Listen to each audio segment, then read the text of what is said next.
அனைவருக்கும் வணக்கம். இன்னைக்கு நம்ம ஃபைனான்ஷியல் மேனேஜ்மெண்ட் அப்படின்ற சப்ஜெக்ட் கீழே இருக்கக்கூடிய ஒரு எக்ஸசைஸ் நமக்கு ஆன்சர் வந்து பார்க்கலாம். Chapter 2 time value of money publication is Margham publication page number 2.30 exercise number 2. Govind invest rupees 20,000 at a interest rate of 8% per annum. Per annum அப்படின்னா ஒரு வருஷம் அர்த்தம். The interest is compounded annually. Calculate the compound value after 5 years.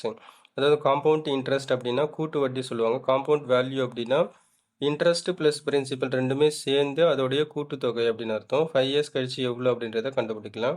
So அதுக்கான answer வந்து பார்ப்போம். Answer calculation of amount of compound value.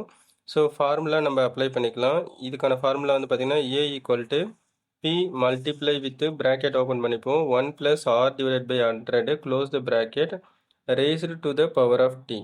So இப்போ இதுதான் இந்த ஃபார்முலாக்கான எக்ஸ்பிளனேஷன் வந்து நம்ம பார்க்கலாம்.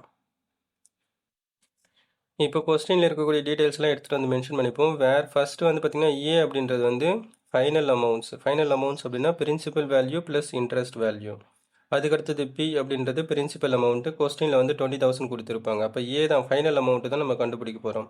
அதுக்கடுத்தது ஆர் அப்படின்றது ஆனுவல் இன்ட்ரெஸ்ட் ரேட்டு. கொஸ்டினில் 8% கொடுத்துருப்பாங்க. டி அப்படின்றது டைம்ஸ் இன் இயர்ஸ். ஸோ அப்போ 5 இயர்ஸ் கொஸ்டினில் கொடுத்துருப்பாங்க. அதை டீயோட வேல்யூவாக நம்ம எடுத்துப்போம். இப்போ ஃபார்முலா வந்து அப்ளை பண்ணிக்கலாம். ஏ ஈக்குவல் டு கொஸ்டினில் 20,000 வந்து அது பிரின்சிபல் வேல்யூ வந்து எவ்வளோ பிரின்சிபல் அமௌண்ட்டு 20,000. ஸோ பெருக்கல் ப்ராக்கெட் ஓப்பன் பண்ணிவிட்டு 1 + 8 divided by 100 close the bracket raised to the power of 5. So இப்போ நம்ம என்ன பண்ணிக்கணும், ஏன்னா 5 இயர்ஸ் கொடுத்துருக்கிறதுனால 5. இப்போ நம்ம ஃபார்முலாவை நம்ம அப்ளை பண்ணலாம். 1 by 1 நம்ம கால்குலேட் பண்ணுவோம். ஃபஸ்ட்டு வந்து ப்ராக்கெட்குள்ளே இருக்கக்கூடியதை நம்ம கால்குலேட் பண்ணிக்கலாம். ஃபஸ்ட்டு 8 divided by 100, 8 வந்து 100 டிவைட் பண்ணோம் அப்படின்னா 0.08 வந்து கிடைக்கும்.